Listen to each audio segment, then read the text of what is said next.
Okay, thank you Sharan Hampi ಡೀಟೇಲ್ಸ್ಗೆ. ಆಜಾನ್ ವಿರುದ್ಧದ ಅಭಿಯಾನಕ್ಕೆ ಬೆಂಬಲಿಸುವಂತೆ ಮನವಿಯನ್ನ ಮಾಡಿಕೊಳ್ಳಲಾಗ್ತಾ ಇದೆ. ಯಾದಗಿರಿಯಲ್ಲಿ ಶ್ರೀರಾಮ ಸೇನೆ ಕಾರ್ಯಕರ್ತರು ವಿನಂತಿಯನ್ನ ಮಾಡಿಕೊಳ್ತಾ ಇದ್ದಾರೆ. ಆಜಾನ್ ವಿರುದ್ಧದ ಅಭಿಯಾನ ಇದು ಮೈಕ್ ಅಭಿಯಾನ, ಸೊ ಇದಕ್ಕೆ ಬೆಂಬಲಿಸಿ ಅಂತ ಹೇಳಿ ಯಾದಗಿರಿಯಲ್ಲಿ ಶ್ರೀರಾಮ ಸೇನೆ ಕಾರ್ಯಕರ್ತರು ಮನವಿಯನ್ನ ಮಾಡಿಕೊಳ್ತಿದ್ದಾರೆ. ಮಠ ಮಂದಿರಗಳಿಗೆ ತೆರಳಿ ನಾಳೆ ನೀವು ಬೆಳಗ್ಗೆ 5 ಗಂಟೆಗೆ ಸುಪ್ರಭಾತ ಹಾಕಬೇಕು ಅಂತ ಹೇಳಿ ಅಲ್ಲಿ ಮಂದಿರಗಳಿಗೆ ವಿನಂತಿಯನ್ನ ಮಾಡಿಕೊಳ್ತಾ ಇದ್ದಾರೆ. ಮುಂಜಾನೆಯಿಂದಲೇ ಸುಪ್ರಭಾತ ಹಾಕಲು ಮನವಿಯನ್ನ ಮಾಡಿಕೊಳ್ತಿದ್ದಾರೆ. ಶರಣಬಸವೇಶ್ವರ ಮಂದಿರ ಆಗಿರ್ಬೋದು, ಏಕದಂಡಗಿ ಮಠಗಳಿಗೆ ಭೇಟಿಯನ್ನ ಕೊಟ್ಟಿದ್ದಾರೆ. ಮೈಕ್ ಇಲ್ಲದಂತಹ ದೇಗುಲ ಮಠಗಳಿಗೆ ಇವರೇ ಮೈಕ್ ಅನ್ನ ವಿತರಣೆ ಮಾಡ್ತಿದ್ದಾರೆ.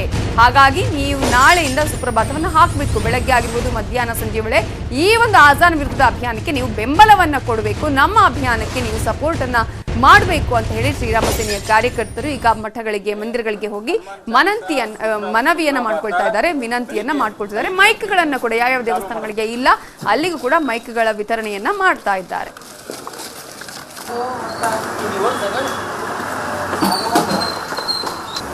ಹಲವು ವರ್ಷಗಳಿಂದ ಸುಪ್ರೀಂ ಕೋರ್ಟ್ ಆದೇಶ ಉಲ್ಲಂಘನೆ ಮಾಡಿ ಪೈಪೋಟಿಯನ್ನು ಆಗ್ತಕ್ಕಂಥಲ್ಲ. ಇಲ್ಲಿ ಪೈಪೋಟಿ ಅಂತಕ್ಕಂಥದ್ದು ಮಾಡ್ತಾ ಇದ್ರೆ ಮನಸ್ಸೊಳಗೆ ಕೆಟ್ಟು ಒಂದು ವಿಚೇತನ ಆಗ್ತದೆ. ಅದಕ್ಕಾಗಿ ನಮ್ಮದೇ ಒಂದು ಸೌಂಡ್ನಲ್ಲಿ ಒಂಥರ ಈಗ ಇನ್ನೊಬ್ಬರಿಗೆ ತ್ರಾಸು ಕೊಡೋದಂತ ಅಷ್ಟೇ ಅಲ್ಲ, ನಮ್ಮದೇ ಆಗಿರ್ತಕ್ಕಂಥ ಹಿಂದಿನಿಂದಲೂ ಸಹಿತ ಎಲ್ಲ ಮಠ ಮಂದಿರಗಳಿಗೆ ಸುಪ್ರಭಾತ ಆಗ್ತಾ ಬಂದಾರೆ. ಅದು ಮೊನ್ನೆ ಒಂದು ಲಾಕ್ಡೌನ್ದಲ್ಲಿ ಸರ್ಕಾರ ಬಂದ್ ಮಾಡಿತ್ತು, ಆದರೂ ಸಹಿತ ಇನ್ನೂ ಈಗ ಪ್ರಾರಂಭ ಮಾಡಿದ್ವಿ. ನಾಳೆಯಿಂದ ಎಲ್ಲ ನಮ್ಮ ಜಿಲ್ಲೆಯಾದ್ಯಂತವಾಗಿ ಎಲ್ಲ ಮಠಗಳಲ್ಲಿ ಸಹಿತ ಎಲ್ಲ ದೇವಸ್ಥಾನಗಳಲ್ಲಿ ಸುಪ್ರಭಾತ ನಡೆಯಲೇಬೇಕಂತ ಒಂದು ನನ್ನ ಮಠ ವತಿಯಿಂದ ಆಗ್ರಹ ಮಾಡ್ತಾ ಇದ್ದೇನೆ.